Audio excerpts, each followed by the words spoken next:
Good evening, everybody. Welcome back to the 100-Day Music Challenge. My name's Andy Peterson. It's good to have you back again.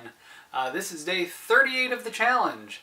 As you can hopefully see, I've changed the settings on the camera so that both the frame rate's a little better, the color should be a little better, and the focus should be better so I'm not blurry. And that is.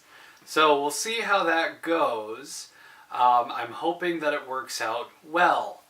I was thinking about what I wanted to do for today, and it kind of feels like it's right for this to be one of those days where I talk about things.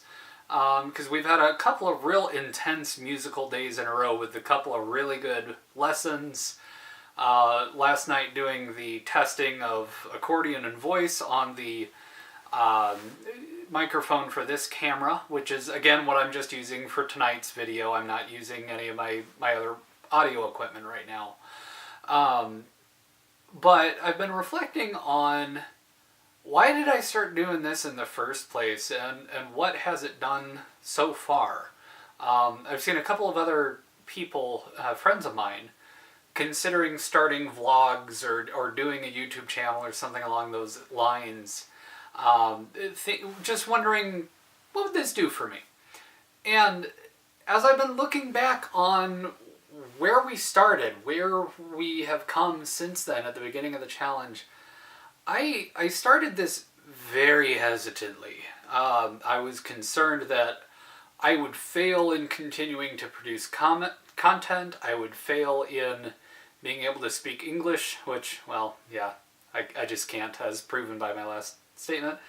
That I would make a fool of myself somehow, that people wouldn't like me or like the content, or, you know, would I be opening myself back up to, you know, kind of the bullying and the trolling that I went through as a kid. You know, that's the last thing I want to do as an adult, especially as the internet becomes more and more trolly as days go by.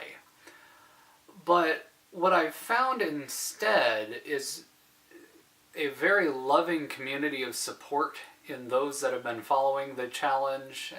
People have been very complimentary of my bravery, apparently, in making these videos, of bearing my rehearsals in this warts and all kind of setting, which, you know, I didn't really expect that. I don't consider myself a brave person at all. I am a coward. My response to adversity is to hide and run. And you can ask Larissa, any of you, when things get tough here, I shut down. And we're working on that with the help of a very good therapist and a lot of wonderful recommendations. But now that's been my thing for years. So what's different about the YouTube videos then? Why do I feel like I can keep doing these and not hide? Well, I wish I could tell you guys that, you know, once I started this, my whole life turned around and all of a sudden I felt like I was empowered and I could do anything and I absolutely can do these videos and I'll do it every day. But the truth is, at least half of these I go in terrified every night that I do these. I don't know what to say, I don't know what to do, I don't know what music to do.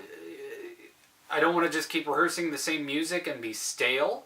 But at the same time, the challenge, I know, is just to make content. It's, a couple of my writing friends have compared it to NaNoWriMo, which is and I'm probably going to butcher it, it's like a month-long writing competition in the fall, but you're competing mostly against yourself. You're trying to get 10,000 words written by the end of the month. And, yeah, you can submit it to be rated and so on and so forth and all this, but the goal is just to make something and to get it out there.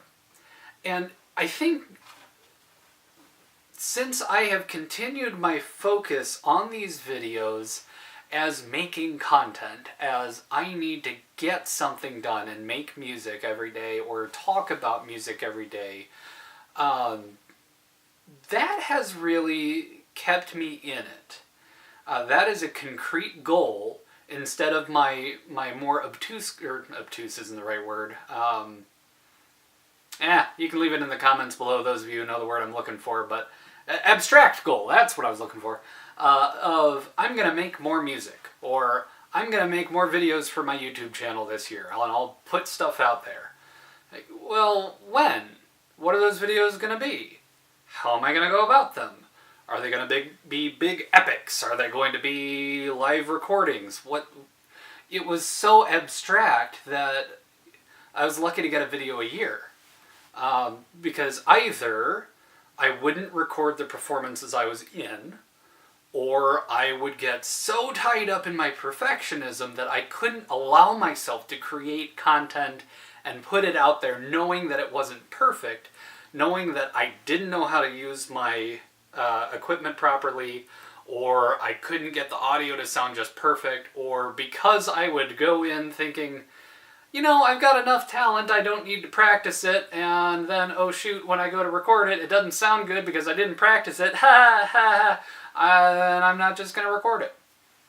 So that goal, that concrete goal, I will make a video every day. It might be terrible, it might be great, it might be finished, it might be not. It might be a live recording that goes completely upside down. But it's a concrete goal, and it's kept me motivated to continue making these, terrified as I may be of the consequences of each video. So, although it has been terrifying and scary to put myself out there, and to rewatch these videos myself and be like, oh my gosh, I can't believe I'm putting this out there, click, submit, fine. It's been so cathartic in a lot of ways because it's allowing me to accept the warts and all that I was never able to accept before.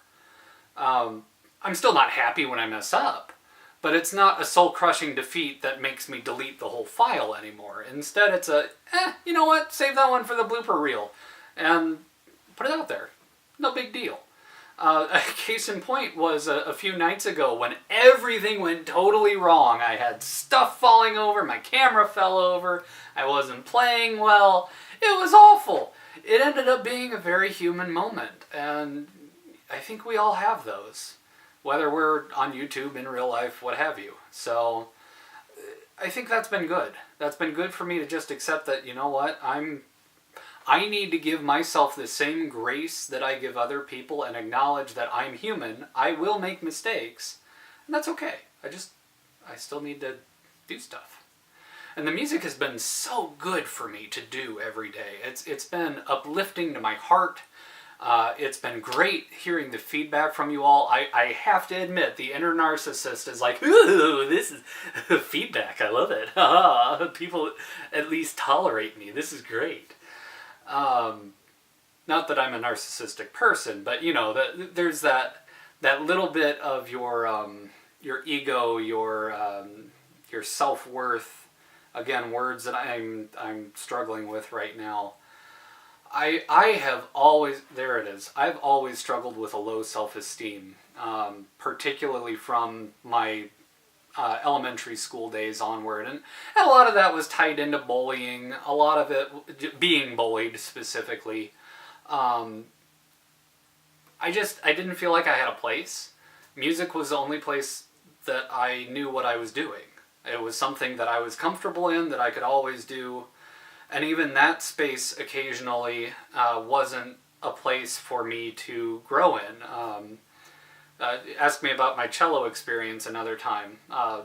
But knowing that I could go into choir and have a place and be a leader was huge to me growing up. That granted me so much peace and sanity, being a part of something bigger than myself and also being a leader in that midst, even when I couldn't be elsewhere.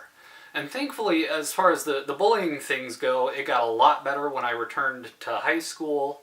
I have had great conversations with those people since then. There's absolutely no animosity in what happened there. But it's something that I think all of us involved, the bullied and the bullies, learned a lot from, and I'm seeing some real positive movement now as that continues to become a growing news story of part of this larger conversation we're having as a global community. But now I'm totally off the rails on my tangent there. So getting back to the core point, why do I keep doing this? Why am I still on day 38 making these videos? It's fun. It's been a lot of fun. I enjoy hitting that submit button every night. That's becoming something I'm looking forward to. It's pushing me to learn new pieces, which is exciting, instead of just continuing the same repertoire that I've had for years. And it's pushing me to become better at the instruments that I play too, because for you guys, I'm playing the accordion. I'm playing the piano horribly, but I'm getting experience in doing that. Whereas before, I would chalk it up in the win column if I got one rehearsal night in a week on anything, whether it was voice, accordion, or piano. Didn't matter. I did something this week. But now I'm doing something every day, and that's huge. It's definitely taken energy out of me. It's definitely taken time out that I would normally use for other activities. Playing games with friends. But most of it's just wasted time on my cell phone where I'd be checking Facebook endlessly. So it's been very productive, and it's good to find that I had that in myself, to be able to actually make stuff every day, and that it isn't this big, huge burden, that instead it's uplifting me. It's not easy, but it doesn't feel like it's weighing me down. I don't know if that makes sense, but it's just this weird combination of the two things. So I'm very much looking forward to the rest of what we do with the 100-day challenge. I've got a couple of ideas coming up for what we're going to do with the 50-day mark, what we're going to do towards the end. But I'm also formulating some ideas too on what to do afterwards. And I've talked about that in other videos. And take a look at the Facebook page. If you haven't already liked the Facebook page, please do so. I'll post news there regarding what the decisions are. I am also working on overhauling dramaticovertures.com. So if you haven't checked the website out in a while, it's still not perfect, but I'm trying to make it a little better. So we'll keep working on that. I'm trying to figure out a way to get the videos to automatically update, and it's fighting me something fierce. But yeah, so that's what I wanted to share with you tonight, is just some inside my brain as I've been going through this challenge. What has it done for me? Where am I coming from with this? And to encourage you too, to take a chance, put yourself out there. If you're a writer, write something. If you're an artist, paint or draw or create or build, or whatever it is you do creatively. Try and don't do this 100-day thing. If it's not for you, that's fine. But try a 7-day. 7 days in a row, I will do something creative that makes me happy. And just see what that does for you. And if you like it, do it again. Chain them together. I think it would really do all of us a lot of good. And hopefully it will help to uplift us all and bring us into a little bit better space. I know we can all use that right about now. So, anywho, wow, that got deep and philosophical in my own little ways. But I hope you all enjoyed this. I will definitely be doing more of these inside my mind type videos as we go through the challenge, as we go into the future. If you want to see more of these, let me know. If you don't want to see them too often, you'd rather get the music and the rehearsals, let me know too. You're not going to hurt my feelings either way. But it has been wonderful talking with you all tonight. And I hope you have a wonderful evening. Go and make some music for me. I'll see you next time.